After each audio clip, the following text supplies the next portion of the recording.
hair all over the place. Oh, my earring fell. Oh, whatever. Hey, hey, hey. What's up, what's up, what's up? What's up, what's up, what's up? So we're going to bring our guest on in a second. Oh, he's here. Hold on.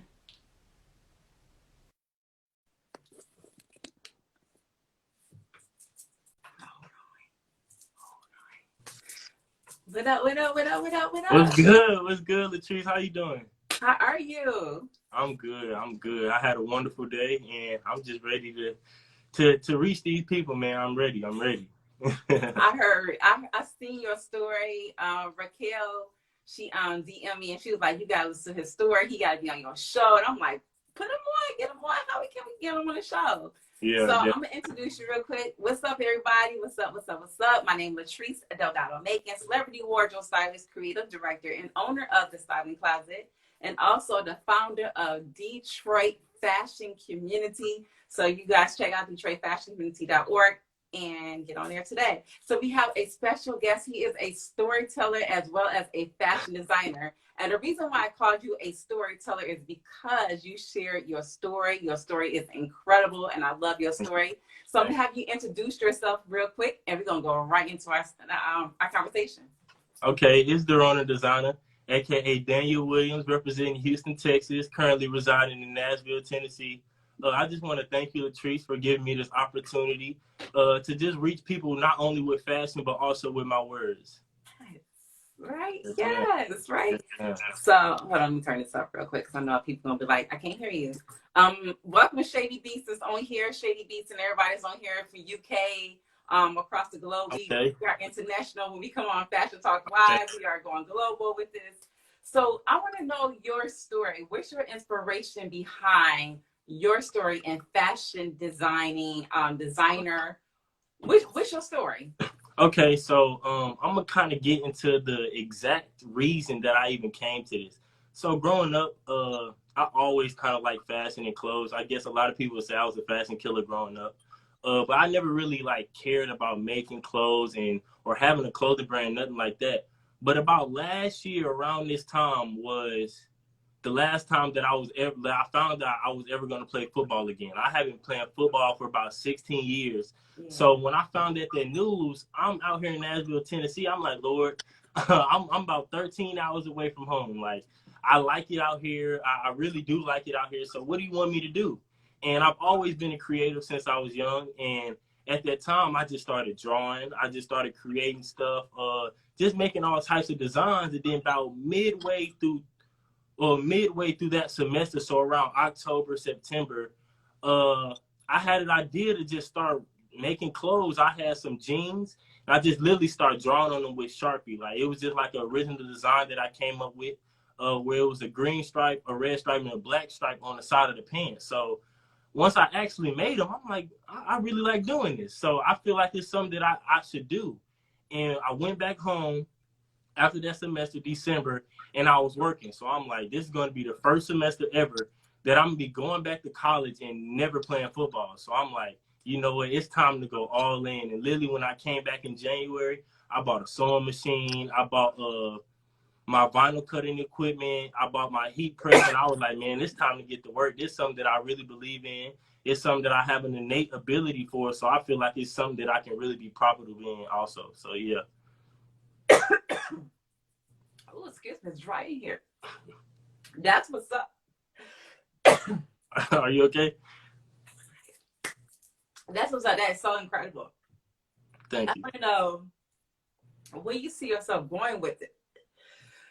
Oh, I actually, well, my vision for DoronnaH is every and anything that you can put on your body will have DoronnaH on it. So I don't just want to stop at streetwear. I also want to go into runway fashion. I also want to go into business professional. I know I still have designs and stuff for the ladies that I want to touch.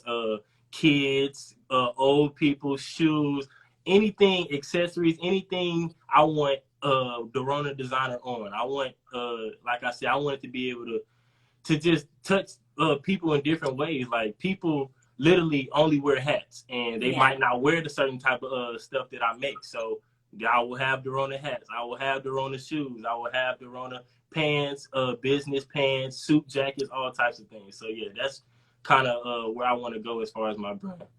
I love it. When I Yeah. seen the story and I seen some of your line, I was like, oh my God, he is so incredible, you guys. Now he's the up and coming. You're young, you're out here. We're gonna get you out here one way or another in the fashion community, right? So you shared your story, because you are a great storyteller as well. You should come out with a book. A great storyteller as well. So just on your story, because I thought it was incredible. As far as fashion designing, who do you want to design for, and on top of designing for, what do you see your whole concept, what was your whole creative thought behind the process of it, besides the football? I don't know, the football and all that. Okay, so me personally, I've always been interested in stuff that I haven't seen before. Yes. So with me kind of coming in the streetwear industry, I knew that I wanted to like collab with different type of artists. I wanted to have people shout my name out in songs and rap songs, and artists, hip hop artists wearing my clothes. So I knew I had to make something really diverse and something that's really different than a lot of the stuff. So as far as my inspiration from clothes, I can honestly say that it's God-given. I honestly feel like if you look at any of my designs, you won't see like anything that's like it. Like my signature jeans are literally the one and only type of jeans that I've seen like those. So what I do is, instead of going off of someone else's design, I look for something that no one has ever seen. And so I kind of build around that subject so I could be able to create something that's brand new. I love it. I think it's fabulous. Do you have any background in when it comes to fashion designing, or do you have any background when it comes to sewing? Actually zero. But my grandma has been a fashion designer for about 40 plus years. So growing up around there, I know that I've seen her do it, but like I said, I never really had an interest in it. Actually, this quilt behind here, my mother actually made. So like I said, it's people in my family that are real creative, especially when it comes to fashion designing. But once January hit was the first time I picked up a sewing machine. Once January hit, yeah, literally this past year. So January 2020 was the first time that I picked up any type of knowledge and anything. And I just know once I had got it, I had to go all in, just like I go all in for football. That's incredible. We do have a question real quick. Let me see what this question is. Let's see. Shady Beats from the UK. She says, oh my God. You saw that question. She said, get a drink, girl, why you coughing? Yeah. So that's good, though. I'm glad that you utilized the 2020 whole pandemic and quarantine to master your craft and pivot your business a little bit the way you wanted to go with it. Yes, ma'am. But being in this whole pandemic, have you ever even thought about doing an online business with your clothing versus being in a storefront or anything? Because a lot of businesses are hardy in the storefronts. Yeah. So I think that a lot of people are doing extremely well when it comes to online stores. So where do you see your business going? Do you want to do it on an online store versus the in-store, in person? Okay, so I did notice that online stores are very much more profitable, and they're able to reach a lot of different people more as far as than in the store. But I also want to make my mark on the stores also. So in my 1-year plan, I plan on having at least 5 different types of stores that I can have my clothes in. But the difference is I don't just want to shoot for any store, like a Nordstrom. That's something that I want to look forward to, where people go in there and they actually buy designer type stuff that costs real money and stuff like that. That's real good quality. And also, so as far as the storefront, that's something for the future, just because of all the stuff and the COVID and stuff that's going on right now. But right now, I just have to capitalize on the online business, and that's something that I'm doing right now. Yeah, I like that. What is your everyday life like right now that we are in this whole pandemic? We're still in the middle of a pandemic, but what's your everyday life right now as a fashion designer, as you, creating your business and everything? What is your everyday life right now? Okay, so I think about January 2020 is when I actually moved out to Nashville. At first, I was just going back and forth to college because I attend TSU, Tennessee State University. But after this semester, halfway through, I'm like, I feel like God has called me to be here. So what I was doing is I had a valet job. I was working valet. I was also doing DoorDash, but in the times where I was free, I would start working on clothes and being creative and stuff. And actually, I was doing custom designs before I came out with my website. So when people came to my website, I was promoting a lot on customs and stuff like that.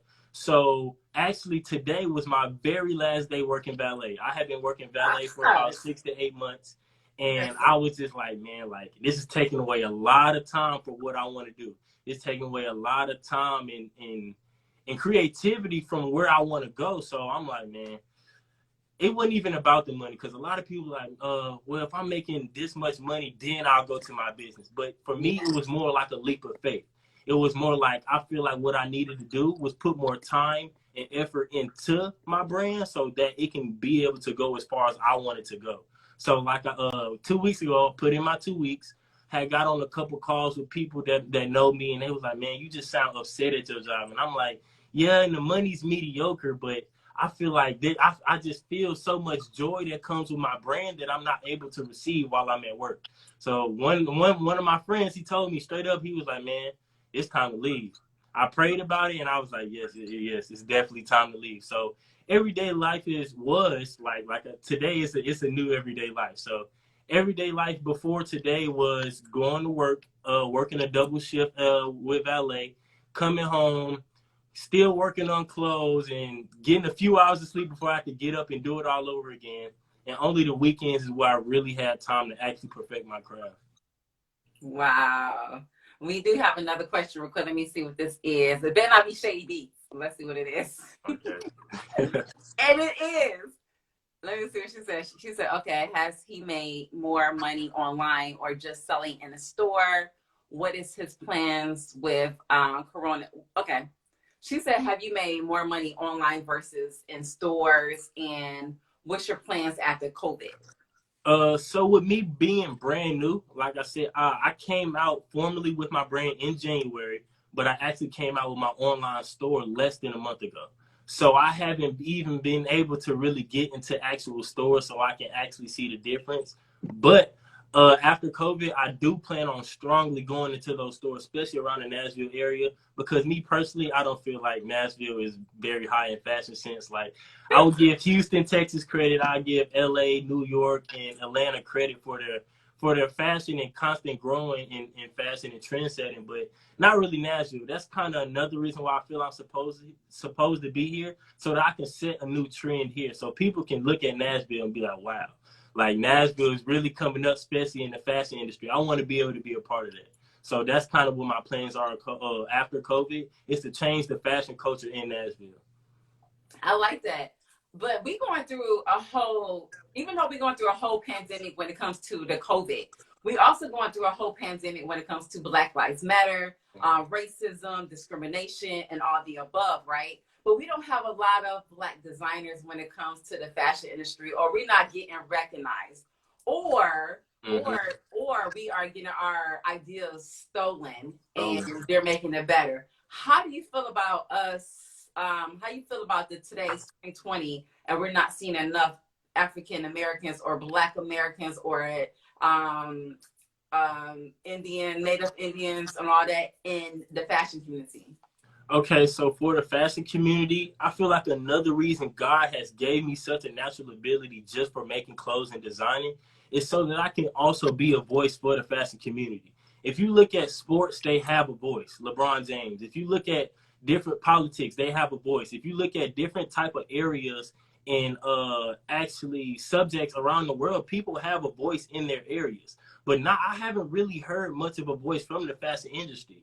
I feel like what the fashion industry does is they make it so normal to make their statements through clothes. Yeah. But I don't see any designers or any people coming out and actually speaking on those subjects, coming out and actually promoting things like my brand promotes, which is forgiveness and capacity, right? So I feel like for me, what I want to be able to do is use the fashion industry to set a new standard for the fashion industry, right? If people wear clothes every day, why can't they hear the words that come from the people that make clothes every day?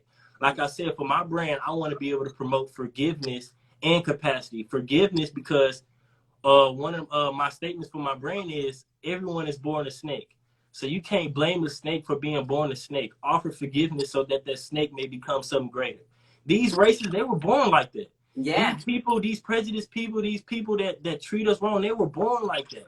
But we don't get anywhere by holding unforgiveness in our heart. All we do is just continue to hate, continue to put out negative energy, continue to put ourselves in the pit in a lower place, and we don't have the option. When we do that, we don't give ourselves the option to be more creative, to be more productive. And that's what I want to be able to push. Like, hey, I know they treating us like this, but you gotta forgive them because this is for your sake and not their sake. You need to grow, and they're just trying to pull you down. If you don't forgive them, then you're getting pulled down, and that's their objective.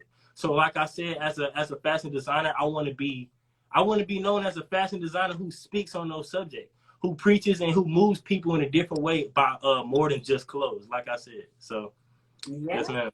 You're young, yeah. See, young storyteller.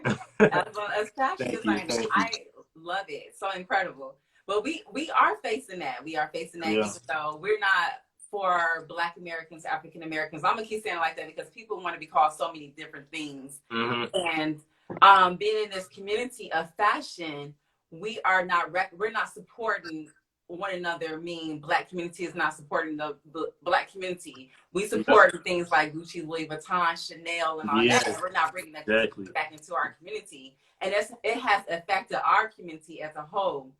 What do you think it would take for us to bring that money back into our fashion community or our community as a whole?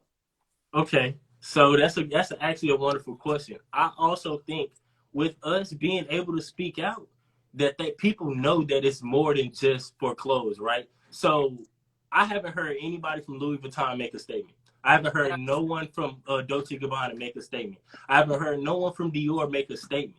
But I feel like what we need to do as a Black community is have more unity.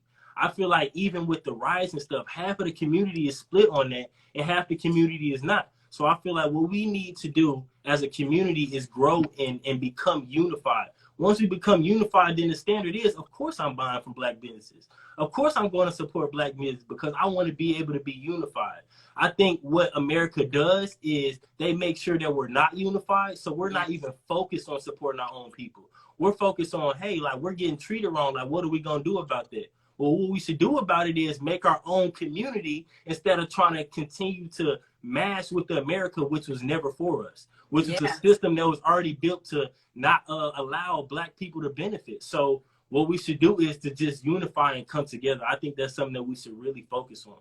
Yeah, I love it. And going forward, and we got a lot of stuff this year. We talking about the whole COVID. We talked about racism. Now we got the voting. I mean, this whole year started off crazy because we started off with the Kobe Bryant passing away with a helicopter and a family. So this has been a love and hate type of year. Even though we hate this year, we have done a lot of things that we love about this year. And for you as well, like, did you just wake up one day wanting to be a fashion designer, or was this always something that you wanted to do? So like I kind of mentioned before, I've always been a creator, but I'm currently in school for electrical engineering. That is actually my first love. So I've always, even my parents, they always tell me this story. They was like, I knew he wanted to be an engineer because when he was like 2 years old, he made a razor out of a toothpick and some rubber bands. And every time they say it, I'm like, that don't even make sense. But they were like, it happened. So ever since I was young, I used to break up toys, play with toys, electronic stuff like that. And I always knew I had a love for electrical engineering, but I was also athletic. So that kind of took my attention away, playing football and stuff. Like I said, I got scholarships to play football in college and stuff like that. So that kind of took my attention away, but I always knew that I was going to be an electrical engineer. So when I had got to that point, I'm like, Lord, I feel like you just giving me too many gifts and passions to just have to wait. And right now I having to pay for school, and I was really loving football. I was actually banking on my scholarship to be able to keep me in school. But then he was like, son, I got something else for you. And like I said, I literally, and it's crazy because to this day, I remember when I first drew the name, when I first started thinking of the name, I actually created slides first. That's how I even came to this point. The summer before I came back to Tennessee State, it was about actually a month before I came back. and I'm just in the living room, and actually, the name Doronna, as you know from the story, it comes from both of my grandmother's names. So when I came up with the name, my little cousins were in the room, and I said Doronna, and they turned around, and they said, "Who is that?" I said, "Yeah, okay, now I got something," because it sounded like something. You didn't say what is that, but you said who is that, so it sounded like something. That means it needed something with substance and meaning. So when I did that, I literally was like spray painting slides and stuff. I was like, okay, I might can do something different with this, cause I always used to like, I guess, alter my clothes to make it better for me and stuff like that. Like, hey grandma, can you make these jeans fit a little bit tighter around my legs and stuff? I don't like the way that they loose and stuff. So I used to always like altering clothes, but as I just kept drawing, kept designing, and kept really getting bored, God is like, yeah, this is something you need to go into. This is definitely something that you something I gave you ability for. So I really started investing in it. I love it. And this, I have noticed a lot of like guys, men, young men has taken it real seriously when it comes to like shopping now, when it comes to grooming now. They care more. I see like a lot more men caring more about their style and what they have on and everything. How do you feel about the men's fashion, and how do you feel about men are now taking care of themselves, like grooming? Well, about that subject, I honestly feel like it's something that we should have been doing as far as taking care of ourselves and as far as being presentable and stuff like that. But with the old male standard, just like, oh, you're the worker or you're the provider. It doesn't matter how you look. Even when I think about how everything used to be in the past, it was so many ungroomed men and so many men just wearing their little dicky outfits and stuff like that, because all they even accepted was that they were the provider. They never felt like that they could be presentable as something else. I love the style now is that a lot of men want to be presentable, right? Yeah. But I also don't like how a lot of men feel like they can only be presentable if they wear designer clothes. So me growing up, my dad used to take us shopping and stuff. We used to get decent clothes, but I know I've never just had like a passion for like getting all these types of designer clothes, like Fendi, Gucci, all that. I'm like, okay, it's cool, but I just rock whatever I got better than what's on your shirt. So it don't matter anyways. So I know when I first came out on my brand, the first thing I said is I will never wear famous designers' clothes ever again. Everything that I wear will be Doronna. So I just feel like what we should do is, like you said, just support more Black people. I feel like they have enough support. Even with the other demographics, they have enough support. We don't have to put that stuff on to be cool. We don't. You are absolutely right. We have to be our own walking billboard, and you are so right on that. They don't need no more of our dollars or anything like that, because they already set off. They are already billionaires and everything like that. It's time to put the money where we need to put the money at, and it's 2020. So we need to take our culture back. We need to take we need to take all that stuff back. What would be some like inspirational words you would tell a young you that's trying to get into the fashion industry? What would you tell that young version of you? I mean, you're already young. Yeah. What would you tell that young boy that's growing up? What would you tell that young boy growing up?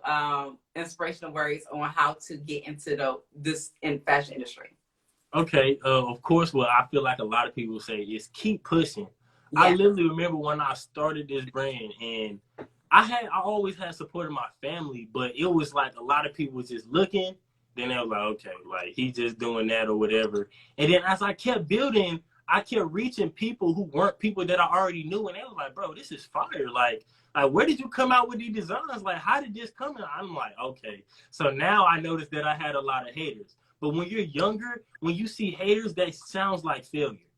But I never felt that failure. I always felt, hey, maybe they just don't want to, what's the word? Maybe they just don't want to let me know how good I am at this, right? And I'm not looking for I'm not looking for reassurance or confirmation, but I want to know what's going on, right? So I'm having 100 followers, and all the people, they liking the pictures, they viewing it, but nobody really buying orders or buying cousins and stuff like that. Then I started reaching other people. I was like, bro, like, why aren't you a billionaire right now? Why aren't you a millionaire right now? And I'm like, man, it's because I keep pushing. I know that when you think something is for a time, it's never for that time. That's why you shouldn't push for something on your own time, and you should be patient enough and wait for God to do it on his time. Yes. Because this whole time, I'm like, the whole summer, I'm like, nobody's helping me out. Like, even my family's tired of buying stuff from me. I need some more support. I had even got to a point where I'm like, man, unfollow me if you're not going to like my pictures. Unfollow me. But then I had to realize, I'm like, that's not the posture that I want to take.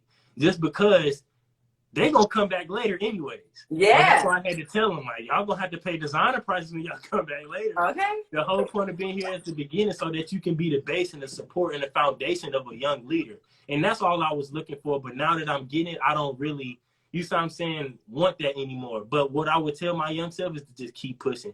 Keep going. Don't even try to go off of other trends to be more popular. Because that's one thing I never did. I never stopped and say, you know what? I'm just start making these type of stuff just because everybody's making money off of it. I say, you know what? I'm going to continue to stick to my original designs. I'm going to continue to stick to my original creativity because that's just what's going to get me and make me different and better than everybody else in the future. But if I stop and try to waver to someone else's type of creativity and trend, then that's where my limit will be. I like that. And that was my next question was what's going to make you like stand out from the rest of the people, but you already said it. And then your story is already the truth. You already said that too. And I'm like, you guys, you got to follow him.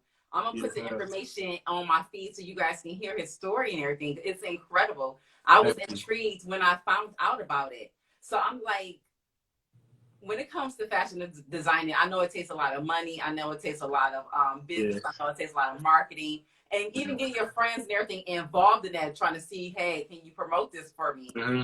What would you say will be a great marketing tool to get your business out there? How can we help you?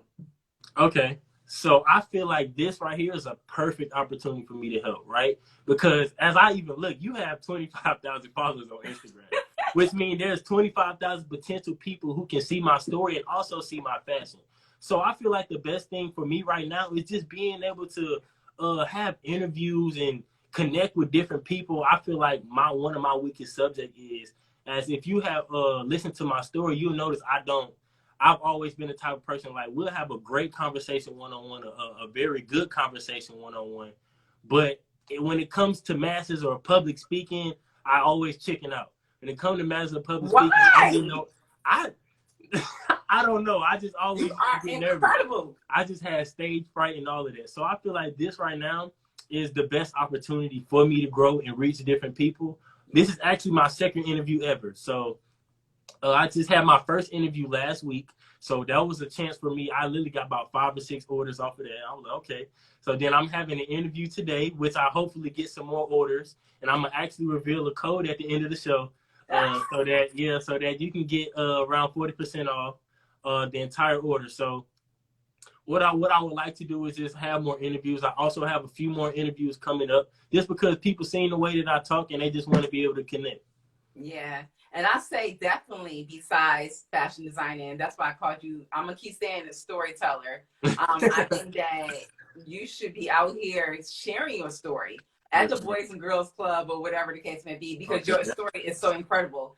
And and you're a hard worker. You can tell you're a hard worker, and you have faith, and you have your following behind you as well. Yes, and you may not have the 25,000 followers, but you are on your way to get there. We're gonna do a part 2 with you too, to see how you are progressing with your business and everything. Where can we find you? Where can we book you? Where can we order? Okay, so official doronnahdesigner.com. DORONNAH designer.com. You can find all my merch right there. You can follow me on any social media at Doronna Designer. You can find me at all those places, and I'll be happy to lead you directly to the website. That's what's up. Now tell us about the discount code. Yes, ma'am. Definitely. So we want to know about the code. So the code? Yeah. So the code is Genesis, capital GENESIS. Y'all got that? Y'all got that? So y'all can put it in the chat for the people that's in here. Right. We want everyone to go to his page tonight. Yes, follow him. I'm gonna put it in my stories. I'm gonna put it everywhere. Shady Beats, tell people to follow him as well. This girl is incredible. She's from the UK. I Okay, want okay. everyone to follow him because thank you for putting that code down there. Thank you. We want to make sure that we get those orders in, support. I think you are so incredible. I can't wait to see what Thank you you. do next. Thank Public you. speaking, I hope storytelling. I really hope so. Yes, And then keep pushing, keep pursuing. I do want to do a part 2 with you real soon. We're gonna get you out there, whatever it takes for us to promote you, because I think that we in 2020 right now. We almost in 2021. It's time for a takeover. And that means the takeover means that we need to bring our dollars back into our own community. yes, ma'am. It's time for Yes, it. It's time for it. So say your website and everything one more time so people can follow you and go to your website and get this code and purchase tonight. Okay, so doronnahdesigner.com, DORONNAH designer.com. You can find me any social media at Doronna Designer, and the code for tonight, 40% off, is Genesis. Capital GENESIS. I love it. And I want to thank you so much for coming on to Fashion Thank Talk Live, man. Yes, ma'am. So you guys, I'm gonna give you a copy of this as well. You guys can check this out on my stories and my feed. I'm also going to be promoting him all week, so you guys can see it in my stories. Where to follow him as well. We're going to get him up to those followers because you deserve it. Yes, and I just want to say you are so incredible. You're a well-spoken, incredible young guy. Thank you. I can't wait to see what's next for you. Yes, I can't wait to see what's next. It's a lot that's coming up next. I'm already getting into certain connections right now, so it's a lot of success and a lot of love that's coming up. Yes. Thank you again for coming on. This is so incredible. Oh my God, so incredible. Thank you again for coming on Fashion Talk Live, you guys. I hope you guys enjoyed this interview. We here Monday through Friday at 10 p.m. And that's it. Thank you. Thank you. See you later. All right, see you, Latrice. Thank you guys for tuning in to Fashion Talk Live. I hope you guys was inspired like I am inspired. I'm going to put his information in my live feed as well as my story so you guys can check it out and follow him. Purchase tonight. You see that the discount code is in there. You guys support. Bring those dollars back into our community and shop. I love you guys for tuning in to Fashion Talk Live. I love you guys, and we out.